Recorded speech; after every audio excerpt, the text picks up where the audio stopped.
Alright, starting the next bonus episode off with a scene I actually forgot to include in the last episode.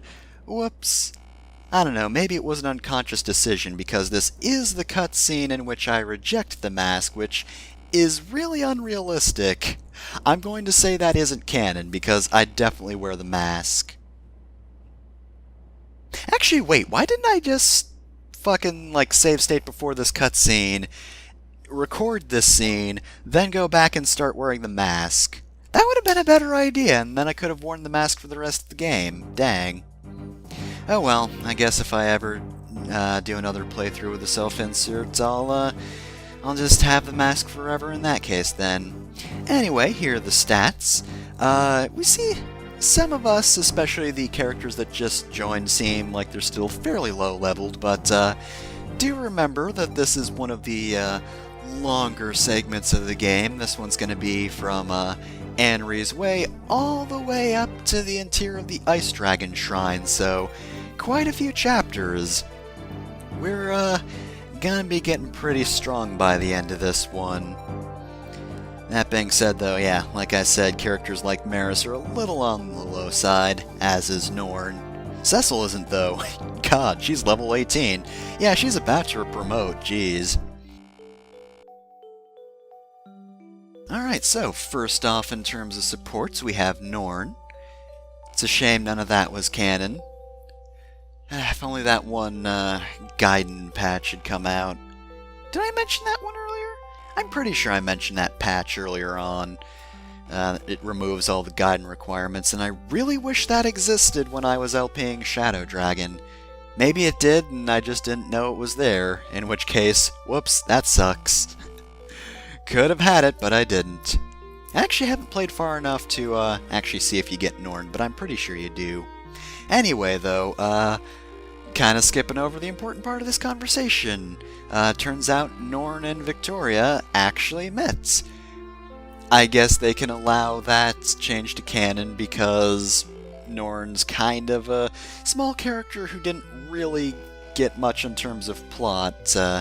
Of course, she was original for Shadow Dragon, and even then you had to murder people to get her, so you didn't get to see much of her, so they included more of her and gave you some interaction with her.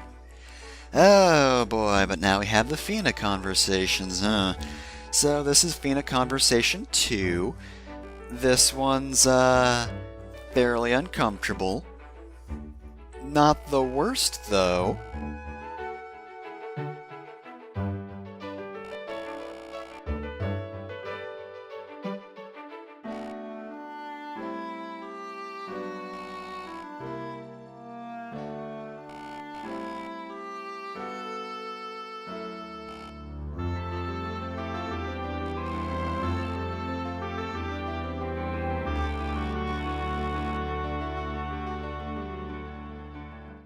It's at this point that the Avatar absolutely missed the fact that she was being hit on.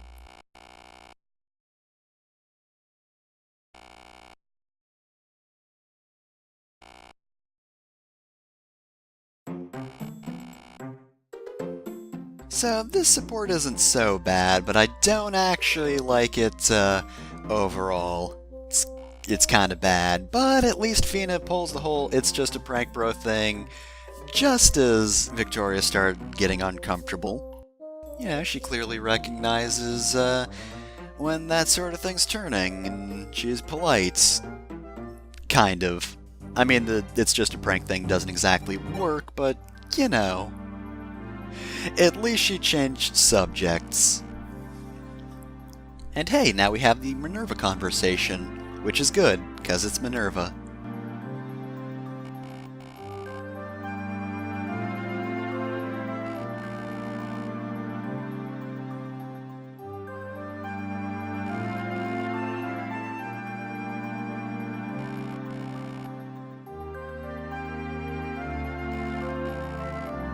I mean, to be fair, McCollins has probably hawked his by now.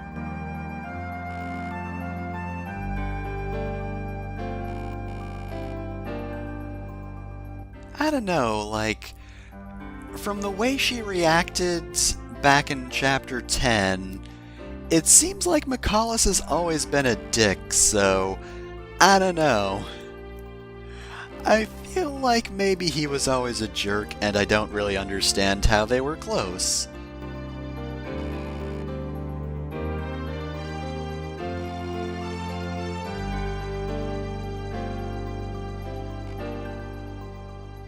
And that's normally where I would go to the recap, but no, we're just going through conversations in order, so next off we have Maris.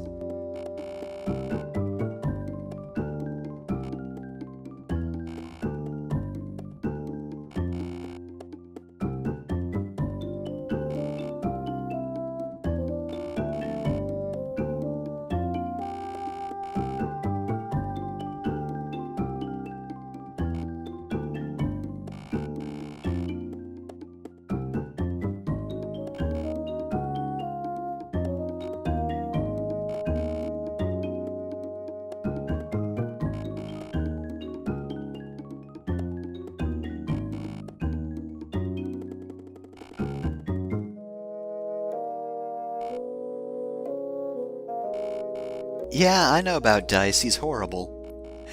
Yeah, that's one way to put it, Victoria, sure, yeah. Why do you keep him around, Maris, please?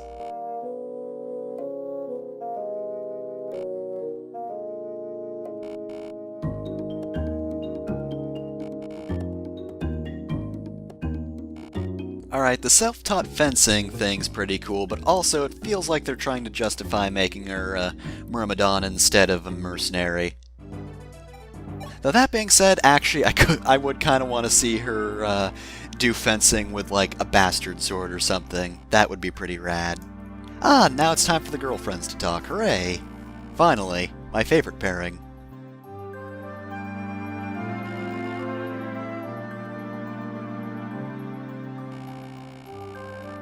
What's with all the White Wings talking about their crushes like this? They all have the same problem.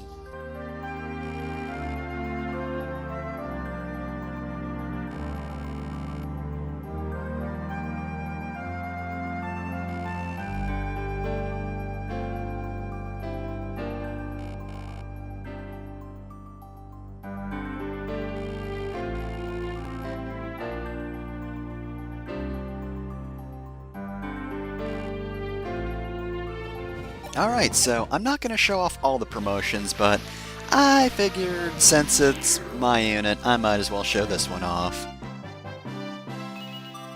Also the fact that I'm still the buffest sage somehow. I don't know how this always happens, but 12 strength is really good for a mage-type character. Seriously, it happens in Awakening as well. It'll probably happen in Fates also whenever I use a self-insert for that.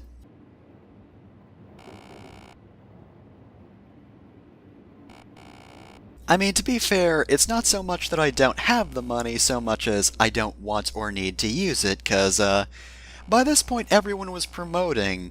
I really don't need the drill grounds that much. Ah yes, and Militia and Sada's conversation.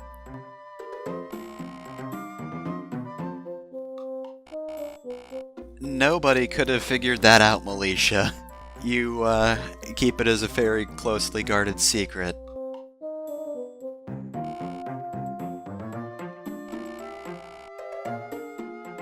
Yeah, you know, like, love. That's probably why he's engaged. God, I can't believe I forgot this support line existed. I love Sada's utter confusion at Militia's entire deal. Like, normally she's the one who fucks with other people ever so subtly, but she just cannot fucking deal with this. But anyway, while we had that conversation there, we're actually gonna move on to the last conversation between Avatar and Militia, in which Militia actually grows as a character.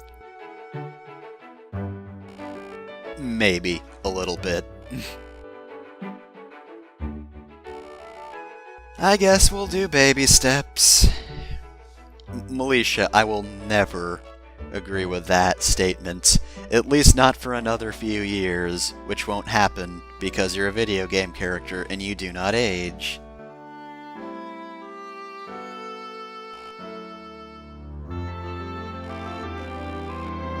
Actually, technically speaking, like, even if somehow Militia was above 18, which I still don't believe, she does seem like she's fairly sheltered. At the very least, if she's somehow 18, she acts like a child, so, it's important for her to actually develop. Because she hasn't done that, clearly. And this is actually support 2 with Athena, because if you'll remember, for some reason Athena's the only character you can support within the prologue. I don't know why they let that happen. I don't know, maybe it's an oversight or something.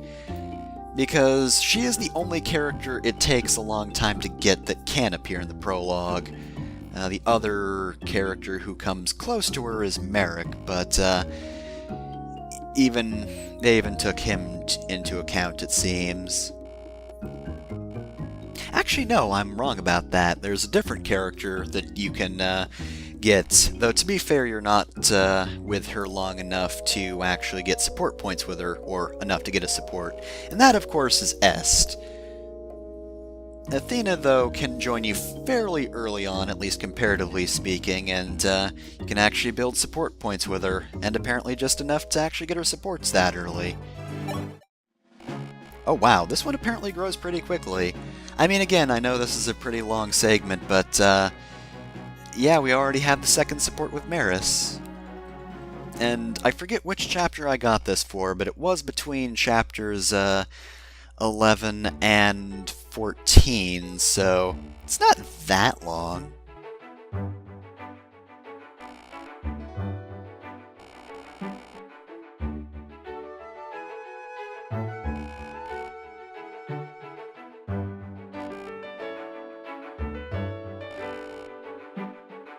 No, you don't. No, please don't tell Maris about your terrible, terrible grandfather. She puts up with her own terrible family. You don't need to encourage your own terrible family. Victoria, you have no sense of humor. All you do is train, and you're bad with people. Your grandfather was horrible, actually.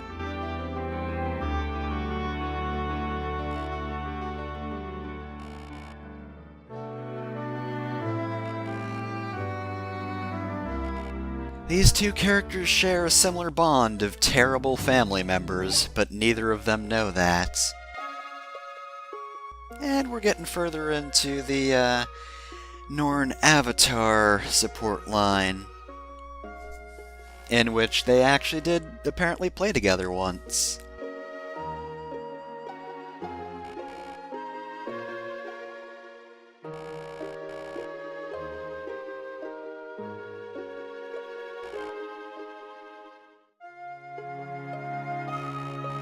Aww.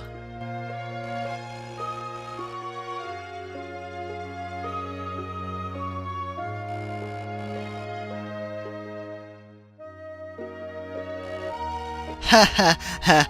Oh, I'm sure we all know how that went. There was an entire chapter dedicated to how bad the Avatar's sense of direction is.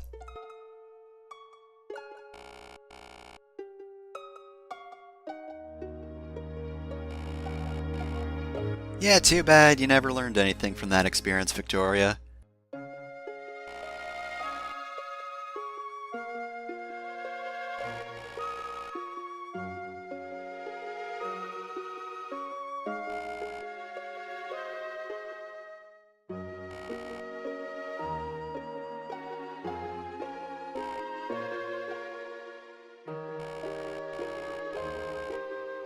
Okay, this is really sweet, actually.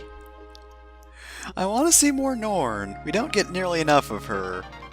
That conversation line's actually cute. Anyway, though, I believe this is the last part of the video. Yep, that's right, because this is the end of Chapter 14, in which this time we're actually going to turn down Zane's really weird headpiece fetish, or whatever that's supposed to be.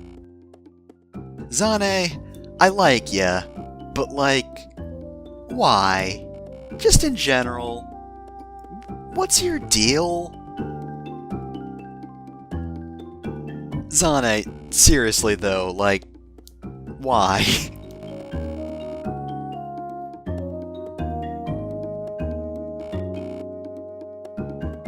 No, Zane absolutely is not serious. And you know what? I feel like this time around we're gonna kink shame them. I don't know why you like that tiara so much, but, don't know how to kink shame specific headwear. You're a nerd. Got him.